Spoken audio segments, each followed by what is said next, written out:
Good afternoon, this is Gary Kavanagh here on TRSI. I'm here today with my friend and colleague, Michael Dwyer, as I was going to say always, as nearly always. Michael, how have you been? Very well, Gary, and how are you? I've had a week rich with enjoyment, Michael.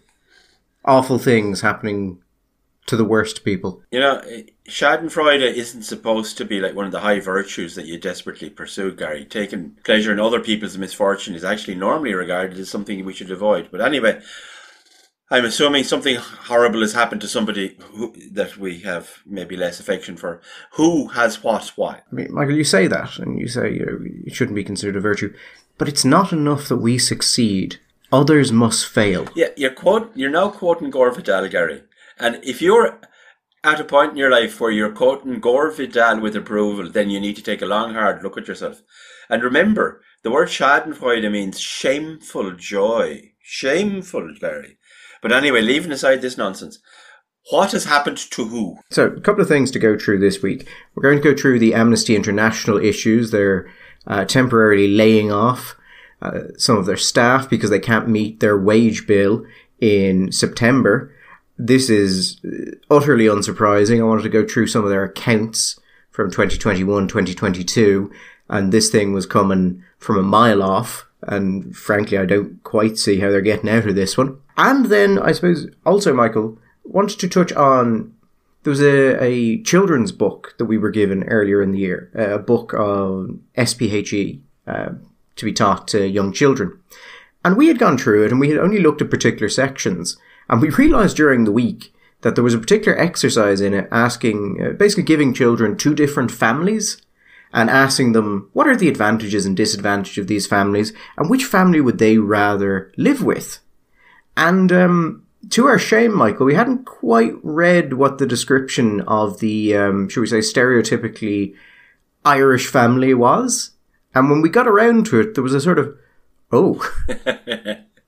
Yeah. Well, that's going to be a problem when people find out about it. Pretty fair, just a fair example of good old-fashioned racism at work, I suppose. But it did come across. We'll go into it, but one of the things I was told, now I haven't checked this myself because I don't have a copy of the Irish version, but I'm told that description of that traditional Irish family who like, Gaelic sports and traditional Irish music and things of that nature, that's not in the Irish version of the book, which kind of indicates that someone looked at it and went, maybe not. Maybe that won't go down so well with the customers and the Gael skull in it. Maybe not, but we'll touch on that. Amnesty to begin with. Amnesty are in, you'd say a spot of bother, Michael? And when I say a spot of bother, I would kind of mean that looking at their accounts, it seems like they'll probably be bankrupt by the end of 2025. At the latest, bar a fairly substantial intervention. The story here is that staff in Amnesty International on Wednesday were told that some of them were to have their hours cut, some were to be laid off temporarily, and there was going to be some, should we say, changes made, Michael, because Amnesty International could not cover the wage bill for September. Its cash reserves were so low, and the income projected to come in over that time was low enough it couldn't make up the difference, that they literally could no longer pay their staff. Now, Michael, as someone who's been involved in business and the business side of Gript and having to ensure that you make enough money to pay your staff because you have a responsibility to make sure their jobs are secure and, do things of that nature, it's not great when a business allows itself to get to a position where it can't pay its staff, particularly when it's a business with extremely strong branding.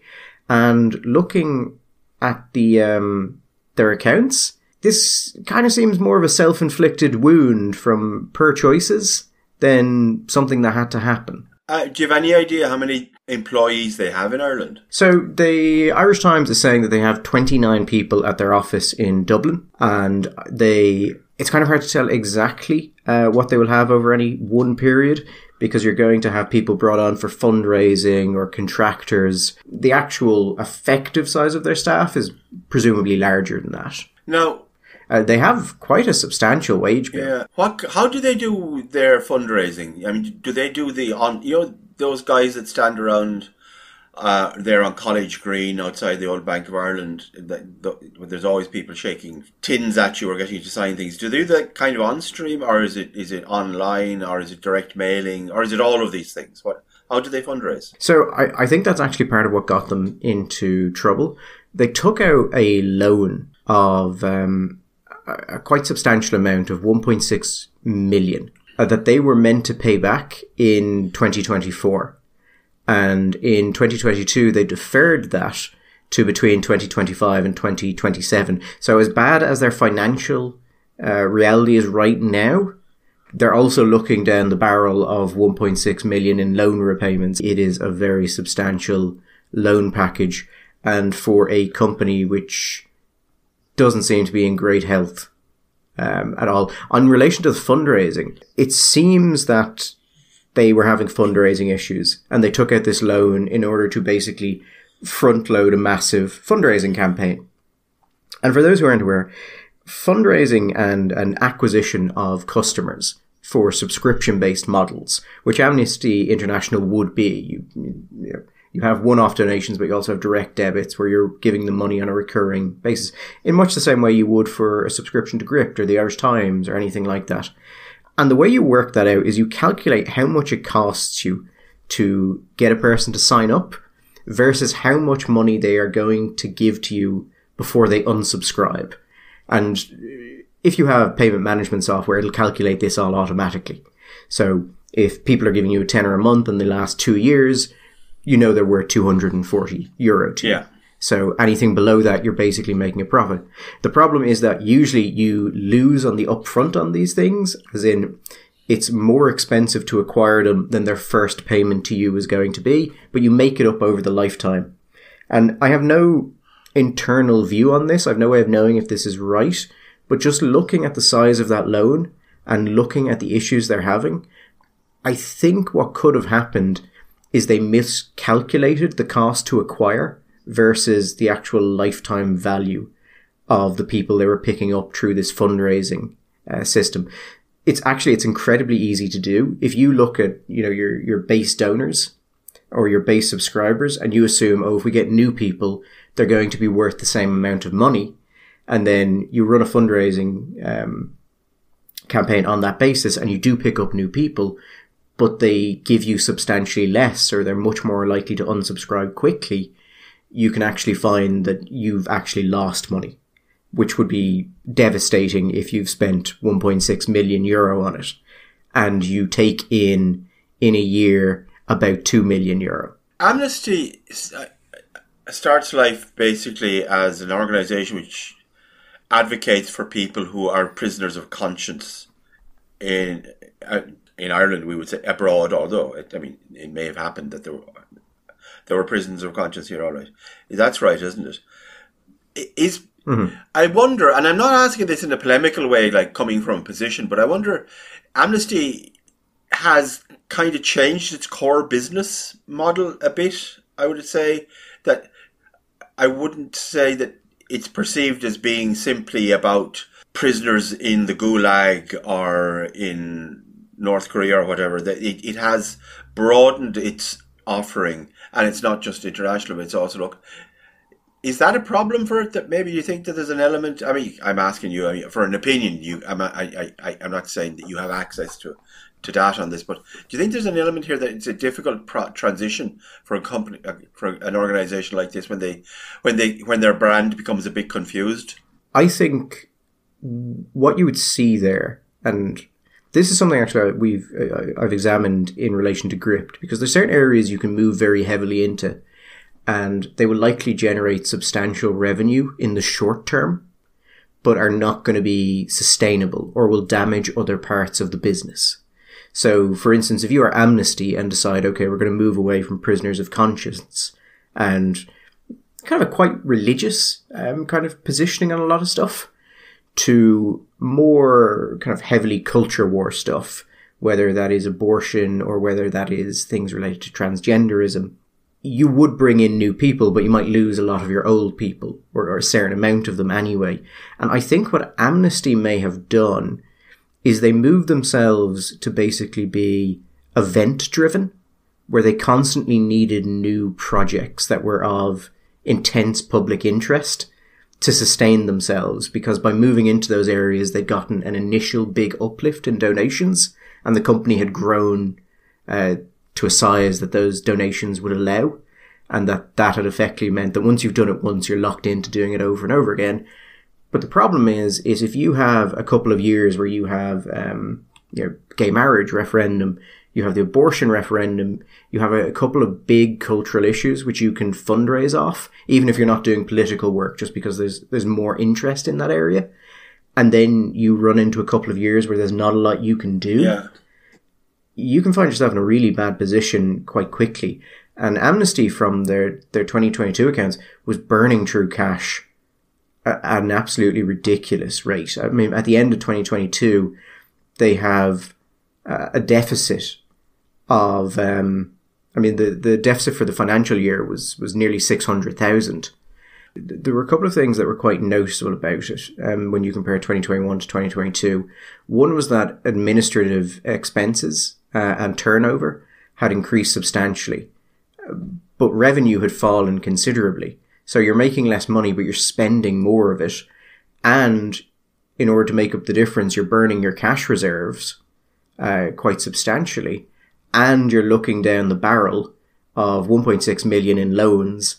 What is clear is they are carrying a substantial amount of debt, which is about to come due. And if 3 months before that debt, your repayments become due, you're having to temporarily furlong staff, that's not a great look. No.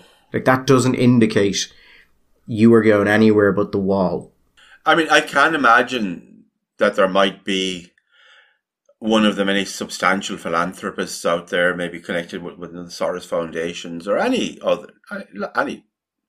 many progressive foundations out there that might come in. Because, well, Gary, in the context, say, of United States philanthropy, while 1.6 million is money, it's not a huge amount of money.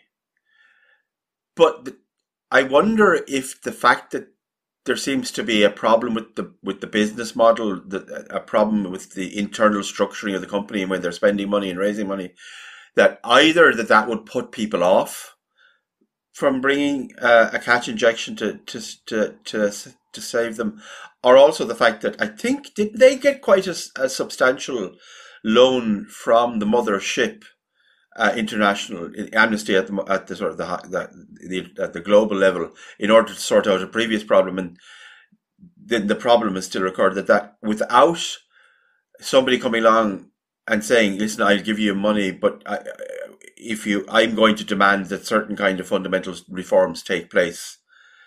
I think that if someone's going to bring money, they're probably going to bring expectations or demands along with them, wouldn't you think? It kind of highlights a trend I've noticed in Irish NGOs, where they expand to the very limits of what their revenue will allow them to do, rather than securing alternative investments or putting things in place which might take away from your work in the short term, but are basically hedges and would be prudent from a fiscal standpoint. And you don't do those, and you sit on, £1 million in cash, and you think, oh, we'll be absolutely fine. And then you do what Amnesty did, which is go from $1 million in cash to 590,000 in cash in a year. Right, that's a big burn. And you might think, Michael, oh, they own the building they're in. That's got to be worth a couple of million. And according to their accounts, it's worth about just shy of 4 million. The problem is that 1.6 million loan is secured against it. If they're going to sell it, the only reason they would sell it would presumably be to clear that kind of loan anyway. So maybe it's not a bad time to sell. Maybe we're near the top of the market. Sell, rent, and then maybe wait for a couple of years and buy something when things have calmed down. I know that office space actually at the moment, there've been a few articles on this, which has nothing to do with the Amnesty story, that there are concerns about the price of retail office space at the moment in Dublin, that having been a really chronic shortage not that long ago, there is far from a shortage now. But Gary, Amnesty is a very strong brand. It's very hard to imagine that there's going to be a scenario where the brand Amnesty International is just going to disappear from Ireland. It may have to restructure, it may have to change the board or whatever. People are going to have to come or go, but it's going to persist. They may have to apply for protection, but surely this is going to be sorted out. It's going to be restructured some way. So the loan itself is owed to Amnesty International Limited. So maybe they can get something done with that.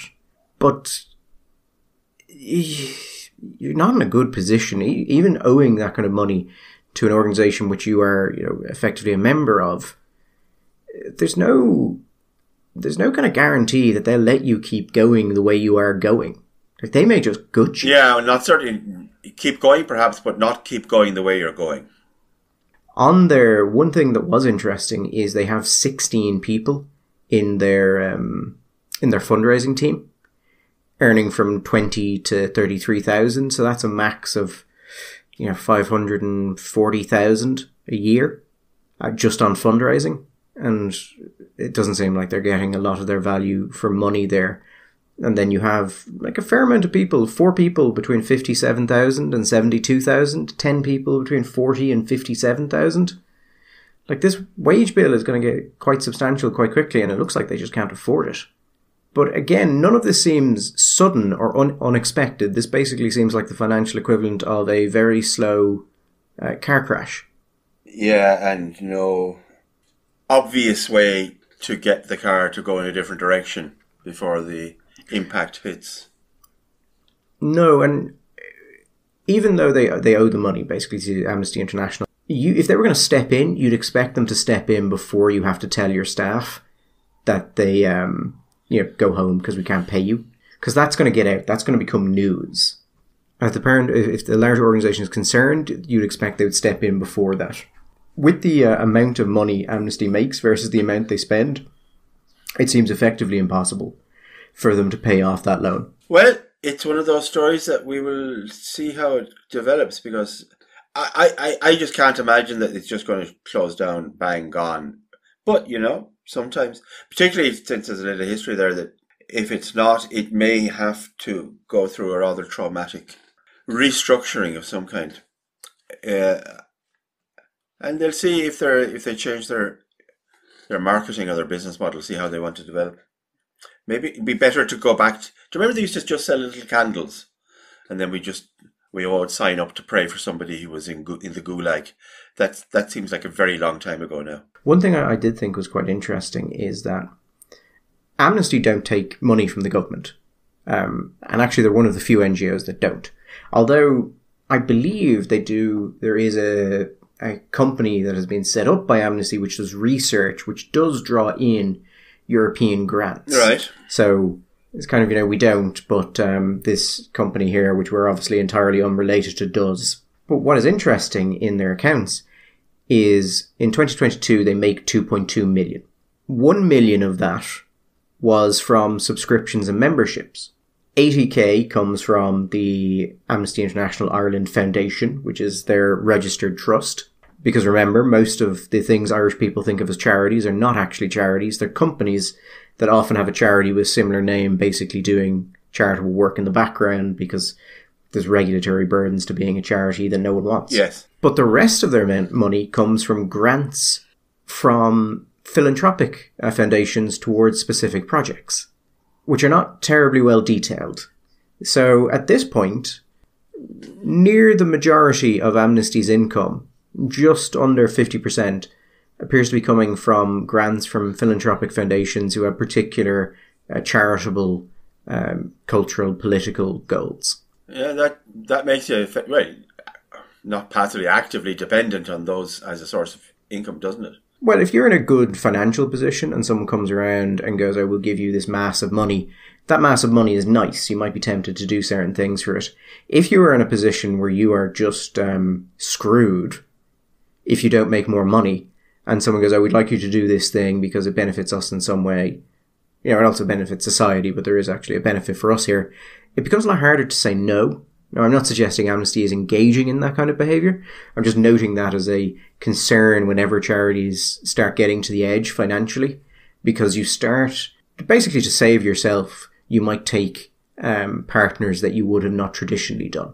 Or even if they're perfectly consonant with your ethos and with your direction, inevitably, it's a human thing that they are going to become far more important to you because they're important to your existential state. I mean, without them, you're going under. So obviously, you're going to pay more attention to them, and maybe you're going to absorb more of their positioning than you would otherwise have done. And that, I think, is just a perfectly normal human behaviour. But hey ho, we shall see. Oh yeah, of Amnesty's spend, yeah, of just over 2 million, 1.7 million was salary, wages, and the related costs of employment. See, that sounds like a lot of money, but I have no idea. Maybe that is just the standard proportion of income, expenditure, revenue, whatever, that in a charity or an activist organisation like Amnesty. I don't know what the numbers should be. So while it sounds like a large proportion, maybe it's absolutely right. Maybe it's good. Maybe it's better than average. I have no clue. Well, with most businesses, staffing is your number one cost. But it's not just their number one cost. It's 70 to 80% of their cost.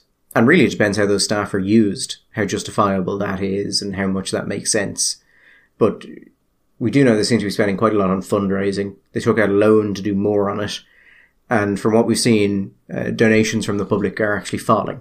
I wonder what the situation is across the board with giving in Ireland. I mean, I don't expect you to have an answer to that, but I'm just wondering out loud here, generally speaking, what the situation is for charities, whether they're advocacy groups or whether they're traditional giving groups, like like the Vincent de Paul, or some of the science or the health charities, like say the Heart Foundation or the Conquer Cancer. Generally, I think I'd be interested to know what the situation is generally. I think they've had to change the way they raise money very definitely. Once upon a time, I'm sure for a lot of organisations, when your biggest annual source of incomes would be you'd have an annual church gate collection, and it would be across the board. Every church would have maybe six people, depending on the number of gates, 6 people, 7 people standing out, 6, 7 buckets, and you would collect, and you get a hell of a lot of money. But that's back in the time when 80% of the people went to church on a Sunday. That is a very different world. That's disappeared. The old-fashioned, the field days, the raffles, the people going around the pubs selling lotteries and tickets and things. It's very much more an online business now, or because even the street collection, that was a big thing for a while. What do they call them? Chuggers? Chuggers, yeah. Amnesty invested heavily in that.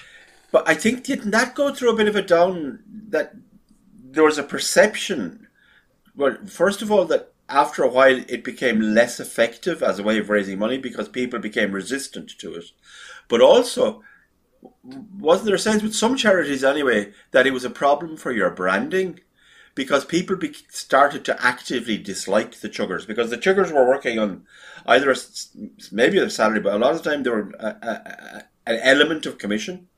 So they could become, at times, individuals could be quite aggressive in their approach to seeking a donation.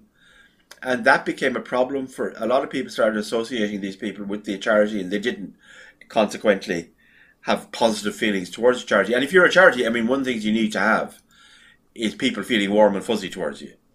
You really don't want people starting to think you're a bunch of aggressive twats chasing you down the street for money. Yeah, I mean, that was the argument. And it kind of goes back to what I was saying about miscalculating what professional fundraising is actually bringing in. It's very easy to set yourself up to think you are making more money than you actually are when you don't realise, oh, these people aren't going to give you as much money, or, oh, these people are actually harming the perception of our brand amongst the public, and that's going to have a downstream effect on other donations. So it's very easy to do this badly. And you're also faced with a problem. If you have a problem with revenue and you owe money, you might say, well, the one thing we can't do is get rid of fundraisers because we desperately need fundraisers. But on the other hand, we can't get rid of these other people because these are the people who are actually delivering the product that we produce. These are the people who talk to the media, who work with the other voluntary groups who are the activists, they're the spokespeople, they're the pressurers, they work with the diplomats, they do all these things with politicians. They actually deliver what it is that we are about, so we can't cut that. So I take your point. I mean, you get to a position like this, you're going to have to do something. But I suppose for them, it's not going to be an easy decision to make. One very important point to make just before we end on this. Company law gets a bit problematic if you are trading, Michael, without 3 months operating expenses. So it would be very interesting to see how close Amnesty International, the Irish branch, is to hitting that. Yeah, you have to, what's the phrase? You have to be, it's trading while insolvent or something, is it? It's not a, okay, to be perfectly honest, it happens. And sometimes cash flow issues are incredibly common. Sure. Number one cause of the closure of a lot of small businesses that are otherwise viable. It's one of the reasons there's so much focus on people actually paying their bills, particularly other businesses, large businesses. But if you're Amnesty International, you're going to have a lot of focus on you. You're going to have a lot of people very interested in what you're doing in the way that a smaller business would not. So that's a very dangerous limit if they get near it. So just something to be aware of.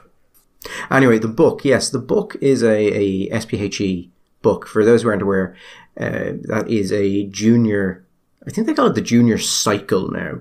It's a Junior Cert book for children who want to learn about civic duty and yourself, and frankly a load of hippie nonsense for the most part. There you go, hippie nonsense. And it's been like that since it was brought in.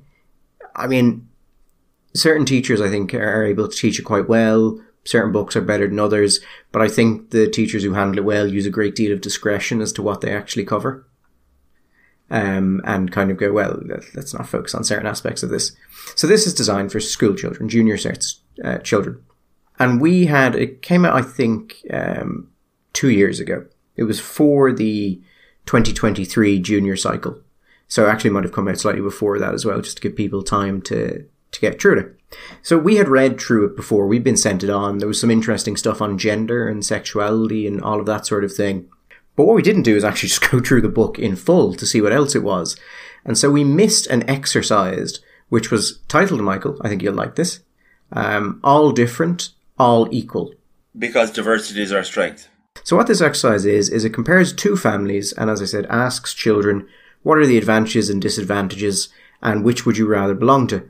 The problem is that you have two families, Family A and Family B. Family A talks about how they're all Irish and they really love Irish culture and history, and that every day they have potatoes and bacon and cabbage every day because it is Irish and it is our tradition. That on holidays they tour Ireland, that they play Irish musical instruments, that they go to the Fleadh every summer, and that, they don't play football, they only play hurling, handball or Gaelic football, no foreign games allowed, they won't watch anything that's foreign, and just a general spiel of that, Michael. Yes. I think had they just stopped there, they probably could have got away with it, and people wouldn't have taken this as badly. But to give you some just quotes from the description of Family A, the very first line is this: we do not like change or difference. The last line is, we get told off if we mix with people who are a different religion from ours, as they would be a bad influence on us. Mm-hmm. When they talk about the sports, they say that their parents forced them to play hurling, handball or Gaelic football. When they talk about the musical instruments, they say one of the children wanted to learn the drums, but was told they couldn't because they had to learn an Irish instrument. They were told that they're going to go into their family business when they finish school. The general building of this, pretty explicitly, is these people are controlling bigots who are unwilling to let their children do anything. Yeah, that's undoubtedly, I think, the case. The last line about, we're told we can't mix with people of other religion, that just makes that very, very clear indeed. The stuff about the sports, about music. But on top of that, Gary, the thing that strikes me most is the illustration. I don't know if you could maybe put a link up to an image there. I think there are some of these images available online, but it would be useful for people listening to be able to see the image.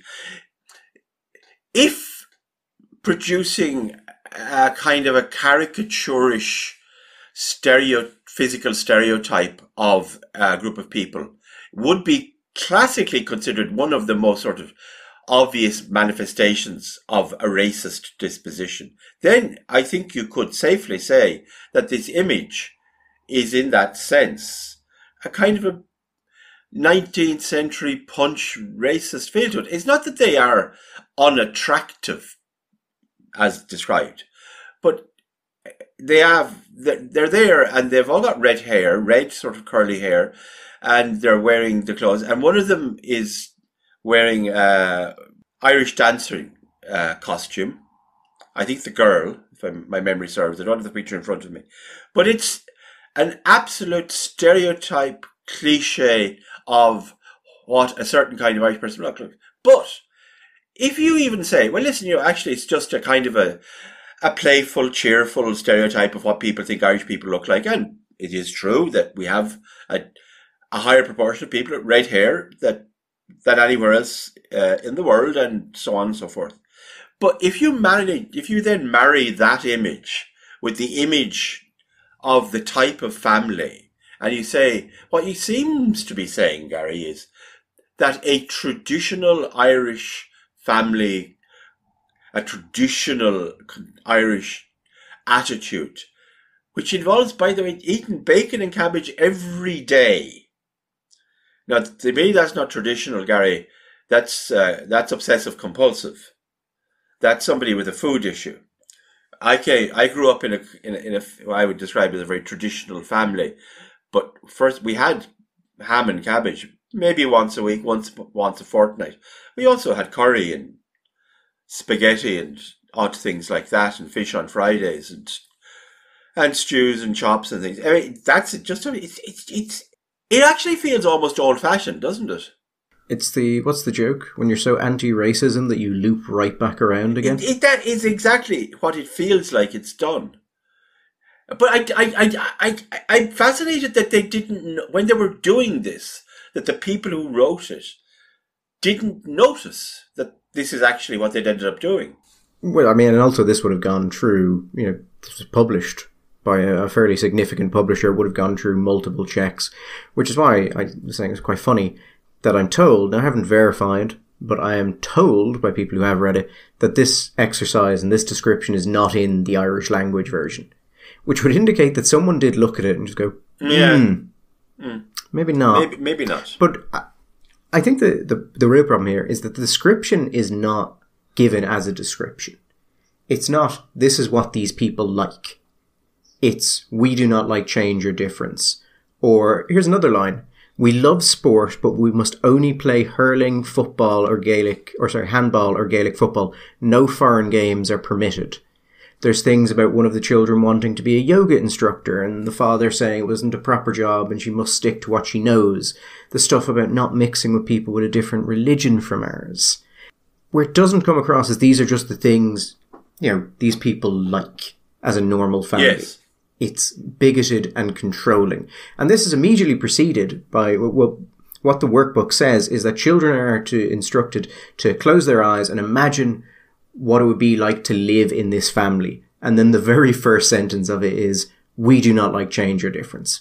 We do not like change or difference. And then at multiple points in it, it's children wanting to do things and being told that they don't have the right to do it. Yeah. And then you go to Family B, Michael, who are having a whale of a time. That starts with, we love change and difference. We find other cultures new and exciting. Our favourite dinners are curry, pizza, and Asian food. Curry isn't Asian, but there you go. Again, if your whole thing is like this is an anti-racist text, Asian food. Yeah. Starts in Turkey and goes all the way over to Japan and beyond. It's a kind of a big continent there. Slightly different. I love the fact that these people are now pictured standing in front of the Colosseum. As most Irish families are indeed at some stage during their week. Who doesn't stand in front of the Coliseum on a Tuesday?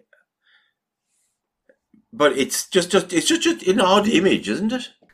And also the family is very racially diverse as well. Oh, it's very diverse.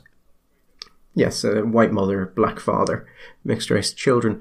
One of the things I did note about this actually is that Family A and Family B is also, and it's not talked about in it, but there's also probably quite a significant class difference there, Michael. Mm-hmm. Like Family A, that's a very small house they're standing in front of. It's an old-style cottage. Family B are going on multiple foreign holidays. They're probably substantially wealthier. And Family A are eating a lot of bacon, and let's face it, it's a cheap diet. But they're spending a lot of money, Gary, on all those music lessons and memberships for the local club. Although I suppose they're getting a family membership, and the GA is pretty good. I quite like this sentence because they're trying to get as much into it, and it's my eldest brother, Fior, is partially sighted and travelled to Baltimore in the US for specialist treatment. This was paid for by fundraising in our community and by the Irish American group in Maryland. He is now a volunteer with the Red Cross in Syria. Oh God. It's like a progressive's dream, isn't it? Of all the good things you could put into one sentence, and he ends up by being with the Red Cross in Syria. At least he's not with the UN. He's not with the UN, Gary. So there is that. Yeah, and then the end of it is most years we house swap with a family in a different country. It's a great way to meet people and learn about other cultures and society. It makes you realise that when you get to know them, people are more alike than different. Which again compares to Family A with don't mix with people who are the wrong religion from you. And I'm kind of surprised they had the self-restraint to not simply say race. Yes. But I'm sure... Well, I was going to say I'm sure they thought that most people would take religion as a signifier. But actually, will they? When they say religion, I think, depending where you are, will that be different denominations of Christians? Or will that be different world religions? I think it would depend on where they are and who they are, how they would take that. But it's just so crude, Gary. It's so set up. It's, good, bad. This is what good looks like. This is what bad looks like. And if your family looks more like that, well, then you need to go home and change them. Yeah, I think the problem they have here, as I said, if they had just kept the descriptions, like the we do not like change or difference and the religion stuff, out of it, they probably would have been okay. The problem that they have found is that now that people have seen it on social media and it started going around parents and politicians, people seem pretty unhappy about it. Almost as if, Michael, they think there's some political thing here that shouldn't be in a book for children. Surely not. Almost like, Michael, someone deliberately wanted to present these as not just having different values and different interests, but being of different value. It's just, it's so heavy-handed that it ultimately more than fails to do what it might have wanted to do. And I'm not 100% clear on what exactly it wanted to do, but I have a fair idea. And you could come away just with a sense that the kinds of people who play Irish music, who play hurling and Gaelic and handball, and who look like that, are the kinds of people who wouldn't talk to somebody who was a foreigner, who had a different religion, or was interested in change, or creative, or different, or diverse.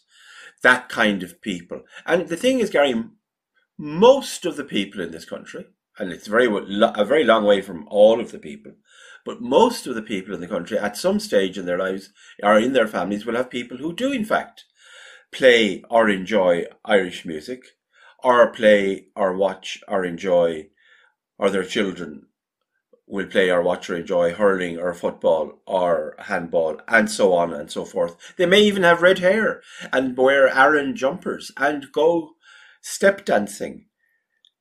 And there's a tiny bit of, and I don't believe actually this would have been deliberate. But there does come across with a tiny little bit of self-loathing about this. This is one of those stories where we get in and we had people writing opinion pieces, and the number one thing I was saying is, we can't assume the intent of the author due to Ireland's stringent defamation laws. But you also, you look at it and sort of do try and guess, what was their intent here? What did they think they were doing? Well, to be boring about it, I'd say that in this case, in some ways, like many cases, at one level, the intent is kind of unimportant. At one level. I think what's more important is the consequence, what the result is. Now, whether or not they intended to send out a certain message, or whether this is a manifestation of their own interior world view or belief, what it seems to me is what they actually produced is something which carries with it a tone of dislike or disgust at a certain way of being Irish, and associating a certain way of being Irish and certain practices of Irishness, and associating them with a certain kind of worldview and attitude, which is then we're obviously told is a bad one. So you're associating one way of being Irish with the bad values, and contrasting it with this other wonderful, warm, open thing. In the second family, the Colosseum family, is there anything in the description? Do they talk about doing anything which is, what you might say, cliched or stereotypically culturally Irish? During school holidays, we go camping in Europe and visit the galleries. We like different types of music, from reggae and hip-hop to classical. Hurling, soccer and football, the sports they play. Mother is a Liverpool fan. Really interested in education, but told us that college does not suit everyone. It's really important to follow a career doing something that we love. Terrible, terrible advice, by the way. Uh-huh. No, there's nothing here that would actually indicate not just an interest in Irish culture, but that these people were from Ireland at all. The only thing that they mentioned really that is particular is hurling, isn't it? And yes. I think that's also an interesting class comment in the sense, isn't it? Because in the last 10, 15, 20 years or so, it is true that having been previously considered being what they call stickball or culture ball, hurling has now become much more acceptable amongst the middle classes of South Dublin. Now, they don't want their children playing it. They want their children to play rugby, obviously, because let's face it. But it is creeping into places like Blackrock and Terranure that you can actually play hurling. So there is something acceptable about hurling. But basically, reggae, hip-hop and classical. But not reggae, hip-hop, trad and classical. They could have thrown a bone in, Gary, is what I'm saying. They could have thrown a couple of bones in to say, yes, we are cosmopolitan and open, and we are world travellers, and we also, by the way, curry, pizza, and Asian. I say this not so much as a sort of a cultural comment, but rather as somebody who likes to cook and has respect for the culinary cultures of countries. That's kind of disrespectful and rather boring. For people who are supposed to regard as being interesting and open and diverse, pizza, curry, and it's very generic, not very respectful. It does come across as quite lazy, but then again, you're writing for children, so maybe they wouldn't recognise if you actually used things that are indicative of an actual interest in the culture you're going through, rather than a desire to just see new things constantly without any respect for the actual underlying culture that led to it. Yes, because nothing that happens ever comes from a specific culture. They're standing in front of the Colosseum in Rome. I mean, there's nothing about Rome which is in any way the product of a particular culture or a particular series of historical contexts at all, is there? I mean, for example, you could take Christianity out of Rome and Rome would be exactly the same. And all those art galleries and all those paintings and those sculptures, it would all just be the same. There is no cultural context. There is no history. We can all just reshape ourselves with every newborn baby is created ex novo. We are new human beings and we create ourselves. out of the ether. Yes, that's why your sex is assigned at birth and not observed at birth, Michael. Yes, indeed. But no, it is of interest to a couple of politicians. I suspect the publishers are going to start getting emails about this on Monday if they haven't already started getting them. And there's probably going to be some demands for explanations. I'm fairly sure if we get a chance with Norma Foley, we will ask her about this and who signed off on it. And I don't believe the minister actually has direct oversight of these kind of books. I think it is on the school basis that the publishers basically decide what they're going to do in rough alignment with what they're told will be in the curriculum, and the schools decide what way they want to do it. Yeah, it will have gone through a process with for the curriculum, and they will be told a rough idea of what they have to cover.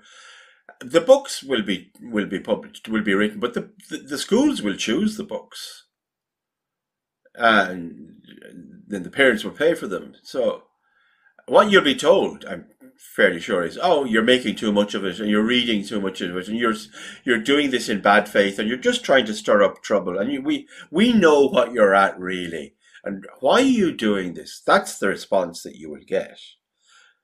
There is nothing to see here, move on. Stop making trouble where there is no trouble.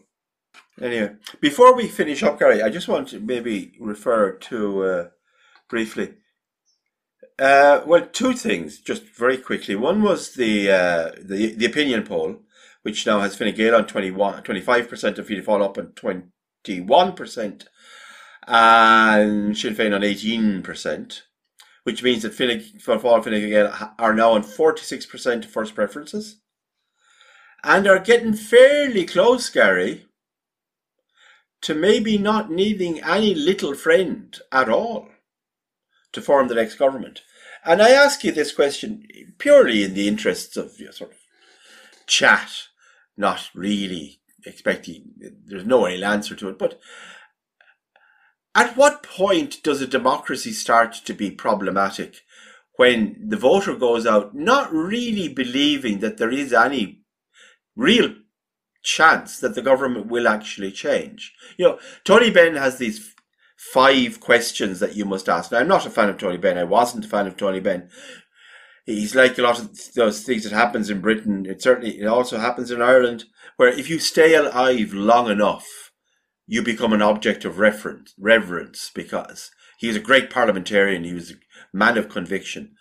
I've never seen why, if your convictions are awful, the fact that you were a man of convictions should be a good thing. But he did that. Those 5 questions that he asks about power are actually very good. And one of the questions, like, how do you get your power? But the last question is, how do we get rid of you?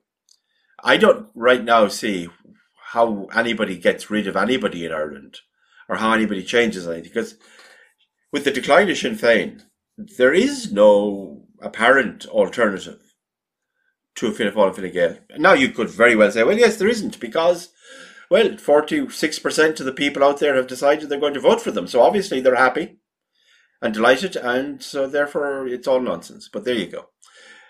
But 46%, Gary, it's looking like they could, just with a little bit of a push, with a decent campaign between the two of them. The question is, at the moment, because of the gap, they're giving Fine Gael having a fairly substantial difference in TDs returned. As you know, I'm wondering, I don't know, I think that when it comes to it, oh, there's another one gone. I was talking to somebody, I'm just, sorry, Gary, I'm distracting myself. Carey in Clare, is it? Has announced he's not going to seek re-election. He's going to dedicate himself to his family. So I think we're now on 15 or 16 Fine Gael TDs who are not going to seek re-election. And do you remember when we said that there could be 12 not seeking re-election? The reaction of certain people.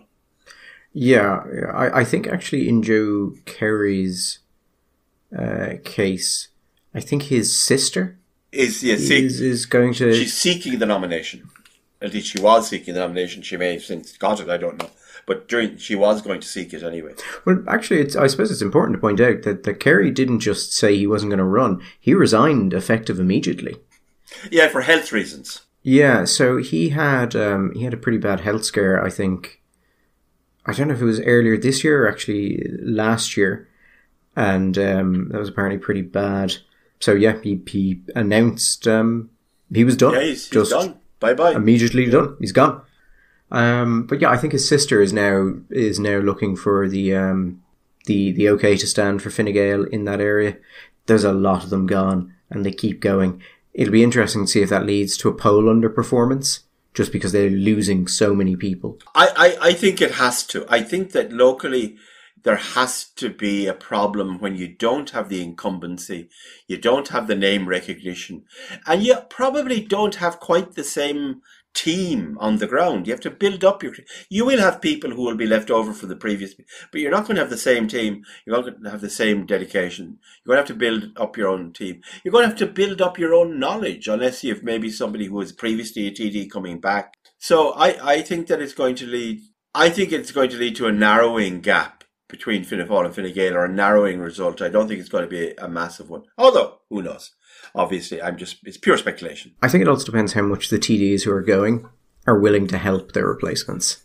And from what I hear, some more than others. Oh, some more than others. Some are already on the figurative dock of the bay and have left the building. They have emotionally, psychologically, mentally left the building and have zero interest in helping the people coming in to replace them. And frankly, having talked to a few of them, zero interest in helping the party. There are some unhappy and bitter men and women out there, Gary, who, if in the old words, if they were on fire, they wouldn't piss on them. I had, how would I say, I overheard a conversation of one TD who was talking to some people, and I was approached by another. And as the other TD walked away, the man who was in the conversation paused, looked, and said, "You have no idea how much I hate most of the people in my party." And this is not good, Gary. This is not a good thing when you have people in the Dáil who are feeling like this. So I think some will help. Some of them will roll up the sleeves and, for the sake of the party and the country. But I think there's going to be a lot of TDs who, on the day of it, they might even, just for the sake of it, say, okay, the election, they called election, have they? And book a flight, I don't know, to somewhere distant and sunny, and lie on a beach for 3 weeks and telephone people and send photos of the sea and say, "Are you canvassing, lads? Well, this is where I am." But no sign of Sinn Féin recovery, I suppose, is my ultimate point. No, and in fact, a continuing fall, which kind of leads us on to the Mullins point. But on your earlier point, which I never really dealt with, where you were saying, is it good for people to think that basically the government is going to remain in place because who else are you going to vote for?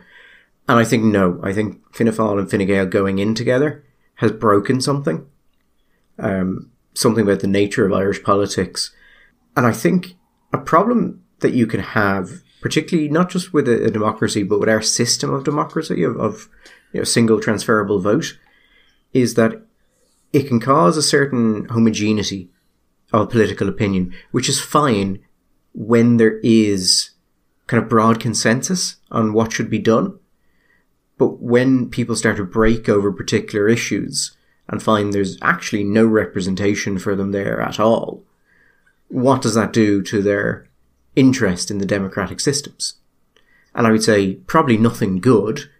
So for instance, most of my adult life, Michael, there has been no one I could vote for who came close to my political views. Fine Gael at times would have come close to a Fianna Fáil on other issues. And then, on single issues, different parties I'd be in better agreement with. But there was never a party that I thought was broadly representative of what I wanted to happen in Ireland. Yeah.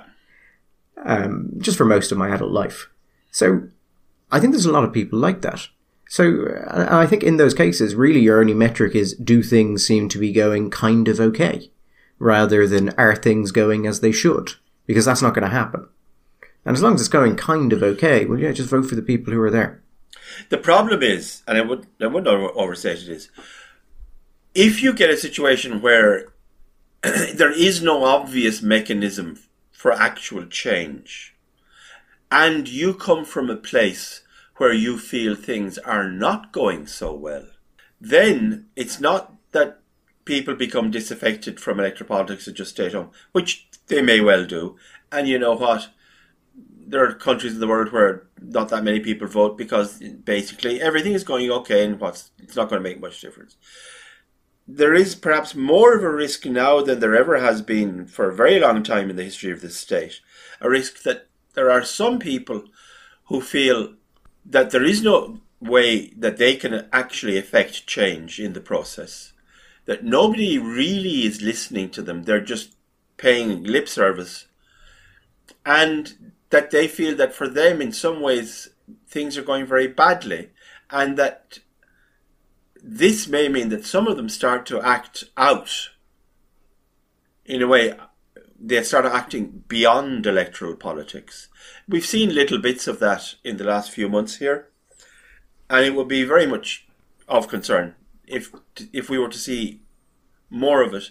And if, in a sense, there was a sense that it became legitimized by the fact that the political process was so much of one piece. There was so much of the music which was the same, and there was so much concordance across the issues that it didn't really seem to matter what the government was. I mean, there's the obvious thing here, right, with the obvious issue, which is the government will not change because there is no opposition. But what's perhaps worse is a sense that even if the government did change, not that much would change. Because there is such a broad agreement on so many issues and a broad similarity of approach on so much of it. We talked about the structural issues with Sinn Féin quite a lot and the things they've tried to do to deal with it. One thing I think we actually haven't really talked about is an area where I think they have been unambiguously weak. And that is the idea of what it means to be in opposition. Yes, I think that's true. Yes. Sinn Féin do not understand that the job of opposition is to oppose. Yes. And we've seen, and they do oppose on certain issues, but if you look back at Ahern when he was the head of the opposition, he would oppose anything. It didn't matter what it was. They would tear you to pieces because that was their job. And then, when they got in, they would shamelessly just change their positions. But they understood that you are there to oppose, because if you don't oppose, then things start going in very weird directions. And we saw through COVID, and then as we got to the hate speech bill, and as we got to a number of things, Sinn Féin going along with it basically meant that stuff was just happening that really should have been dealt with more substantially, because no one was terribly interested in opposing it. Because oftentimes it was stuff Sinn Féin kind of seemed to want to just be done with, rather than having to go on record and say, actually, we don't support it. Yeah, I think that's absolutely... Even when they did oppose it. So. Yeah. And that government, 94 to 97, was absolutely a brilliant example of opposition. I have argued, and you've heard me talk about this before, that one of the reasons why Fianna Fáil has been historically far more successful than Fine Gael is not all the reasons that Fine Gael would like to give about the wickedness and the corruption and the evil of Fianna Fáil and the way their capacity to manipulate, but rather that Fianna Fáil were better in opposition than Fine Gael, and therefore they spent less time in opposition. 94 to 97, they were savage in opposition at a time when the economy was booming, when it was a very successful government. On Bruton, and Bruton was Taoiseach, and Rory Quinn was minister. I think, wasn't it? Rory Quinn was minister for finance. He reduced corporate tax. Had been at, I think, it had been 15%. He reduced it down to 12.5%. It was employment was going up, unemployment was down, taxes were down, revenues were up, everything was flying. John O'Donoghue was probably the most famous example. He went after Laura Owen, and at the end of that, poor Laura Owen was in fritters. The bull Donoghue, he absolutely destroyed her. And that whole, because Fianna Fáil understood that to be a successful government, you have to be in government. And to be in government, you have to be successful opposition. And your job is to oppose. Charlie Haughey and Fianna Fáil in the mid-80s were absolutely horrified by Gareth Fitzgerald doing the Anglo-Irish agreement with Thatcher.